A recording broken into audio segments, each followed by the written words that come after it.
J'ai souhaité avoir ce fauteuil rose ici au Zénith parce que les personnalités qui sont passées au Zénith, donc les artistes, m'ont fait connaître professionnellement à Toulouse et m'ont fait connaître aussi auprès des producteurs et d'autres artistes. Donc ils m'ont fait un peu la réputation il y a une quinzaine d'années dans mon premier restaurant qui s'appelait La Corde. Alors c'est marrant de se retrouver dans un Zénith vide.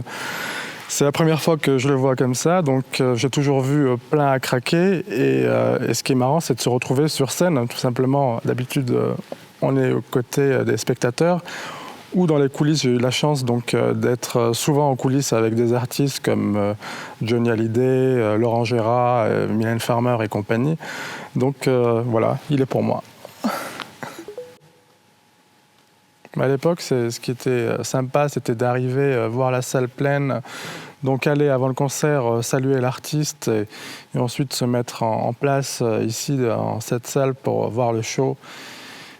Et ensuite, à la fin, on allait boire un coup avec l'artiste, le féliciter et surtout lui dire à quelle heure tu passes à table au restaurant parce que tout dépendait des artistes, mais tu prends quelqu'un comme Isabelle Boulay qui était vachement à l'heure, tout était carré. Et ensuite, il y en avait d'autres où c'était un peu plus compliqué, comme par exemple Johnny Hallyday, qui passait en coulisses et on buvait des verres et ça n'en finissait pas. Et puis, il arrivait au restaurant à 2-3 heures du matin. Voilà, c'était super sympa. Et puis, ensuite, on parlait un peu des contraintes alimentaires, des allergies, voilà. Et puis on préparait un menu sympa et on essayait toujours d'avoir que Toulouse soit un peu la plus belle étape de France, quoi, au niveau de la gastronomie, au niveau du public, voilà. C'était toujours chouette. Donc moi j'ai vécu en Algérie et puis je suis arrivé à Toulouse à l'âge de 15 ans. Donc c'est la ville qui m'a accueilli quand je suis arrivé en France. Donc je suis arrivé, mes parents étaient restaurateurs à côté de la rue Saint-Rome et puis ils avaient un petit restaurant. Et j'allais souvent voir les personnalités qui venaient à Toulouse dans un restaurant, on voyait ça à travers les baies vitrées du restaurant qui étaient au Jardin de l'Opéra.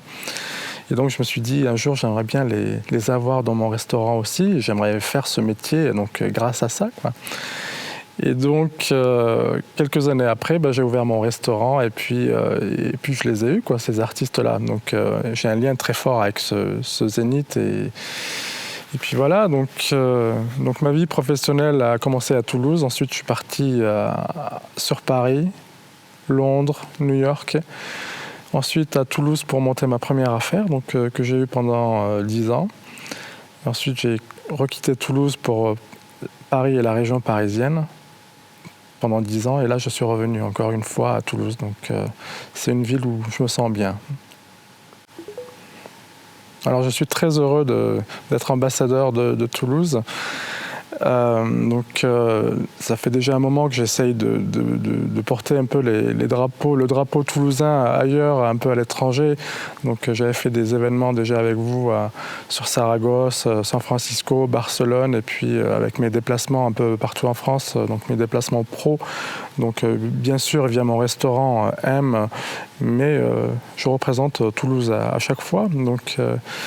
Et puis, moi j'ai un concept de restaurant assez particulier, j'ai une carte, j'ai un menu dégustation qui change tous les jours, qui est basé sur les épices. Comme je voyage énormément, je vais prendre un petit peu les épices de partout dans le monde.